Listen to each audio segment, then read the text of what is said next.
Greetings, my name is Terri White, and I am a gerontologist, where we deal with the study of aging across the entire lifespan. I am also the owner of a Labor of Love Elder Care here in Brooklyn, New York, where we provide elder care education, caregiver preparedness, and ongoing care management to older adults and disabled adults. Today, I'm going to talk to you really quickly about the next steps that you can take for all of us to take, but especially older adults after COVID. I'm going to give you 5 tips that you'll be able to manage any future disruption in your life. Because truthfully, any disruption is a pandemic in our own minds. So step number 1, if you had any scheduled doctor's appointments, they might be trying to reach out to you, or you might want to reach out to them to schedule what they call a telehealth session. And a telehealth session is done via video, either on a computer or on a phone. And if you don't have the ability to do that, just call your doctor so that you can give them an update about your current health challenges. Step number 2, whether you have current health challenges or not, exercise is extremely important to all of us. We must exercise in order to maintain our mobility and agility and maintain optimum health. So we need to do some aerobic exercise or some cardio exercise like swimming or running or tennis or dancing, or ride a bike around the block. Do something new. If none of those things appeal to you, then grab a buddy and take a brisk walk around the block. Right now, there are plenty of online classes that you can do right in your living room. You don't even have to be dressed, and no one even has to know. But we have to begin to manage our existing conditions like hypertension, diabetes, arthritis, any type of movement disorders that we may have, so that we can obtain optimum health in the long run. Step number 3, watch what you eat. Please be mindful of what you put in your mouth. For many of us, the doctors have told us time and time again what to eat, what not to eat, and we don't listen. We know exactly what we're supposed to do, and we don't do it.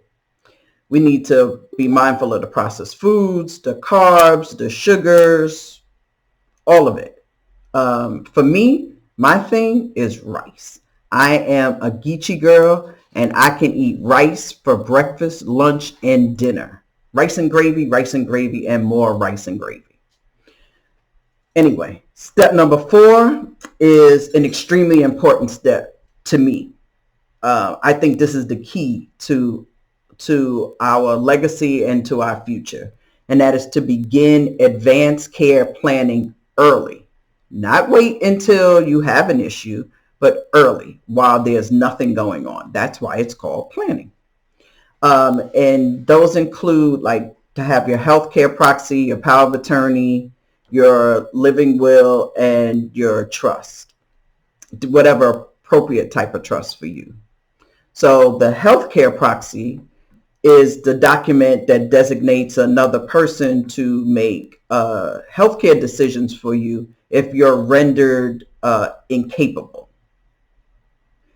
This means that you have already had a conversation with them, they know what your wishes are, and they can speak on your behalf. They can request or refuse any particular type of treatment, like intubation, resuscitation, ventilation, whether you're willing to accept blood, things like that.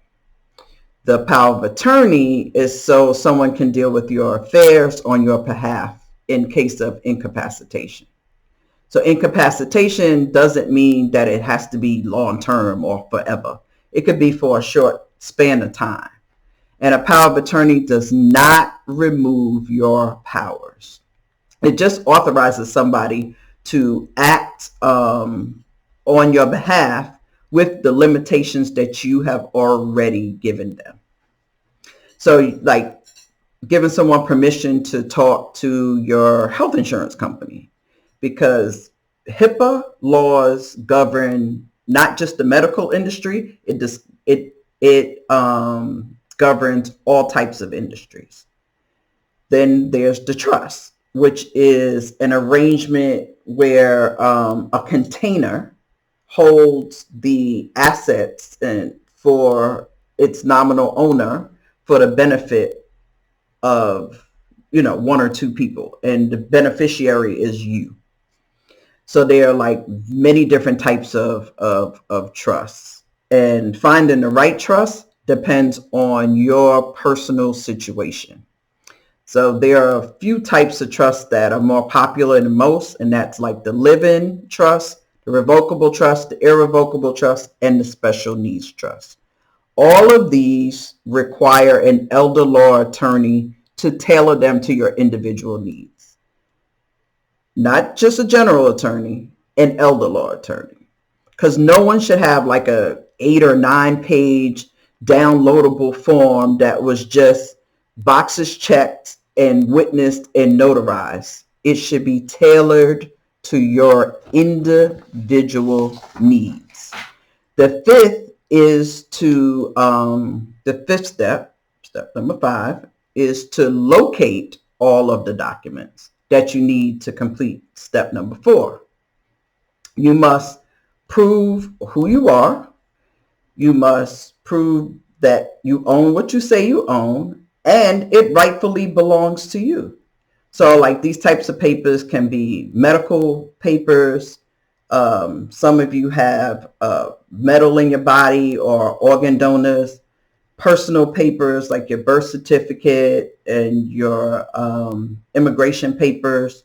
Legal papers like your deed to your house, to your car, the lease to your apartment, and household documents. So you might think this is I just gave you a short list, but actually there are 40 documents that I believe that everybody should have right at their fingertips. And if you go to bit.ly/ALLEC40DLCS, I will send that to you. And if you don't have access to a computer, you can give me a call at 347-508-1943 and give me your contact information, and I will send it to you. Okay? So let's recap the 5 steps. So the first one is talk to your doctor, either by video or by a phone. Also, don't forget to reach out if you need mental or emotional support during this time as well. Number 2 was to exercise. You got to move it. You got to move it. I don't know why that just popped into my head. Anyway, number 3 is to eat right. Stop eating all of the things that the doctors tell you not to eat. And you don't have to give them all up at one time. You can wean yourself off of them. Eliminate one at a time. Number 4 is to begin your advanced care planning today so that someone else doesn't have stress tomorrow. And number 5 is to gather all of the necessary documents that you need. Put them all in one place so that you have them at your fingertips. For some of you, you might have to request replacement documents because you can't find your birth certificate, you can't find your marriage certificate, and you need to request these documents. And these things take time. So I want you to be able to have the time to do the planning. So again, if you need help with that, feel free to reach out to us. Give me a call. Again, my name is Terri White. You can call me at 347-508-1943, or you can go to bit.ly/ALEC40docs. That's bit.ly/ALLEC40 You can come to us for any of your caregiving needs that you might have, your planning needs. If we don't have the answers, we will guide you in the right direction to someone who can support you. The main thing is to get started and to get it done. Please, I am begging you, please begin to get these things done. I'm also available if you want a full detailed presentation. You can reach out to me for any community, a large or small. It really doesn't matter to me, long as we have the conversation and you get educated. So again, my name is Terri White. I'm from a Labor of Love Elder Care, where all things are possible with a labor of love. I want you to be safe and take good care of yourself. Talk to you soon.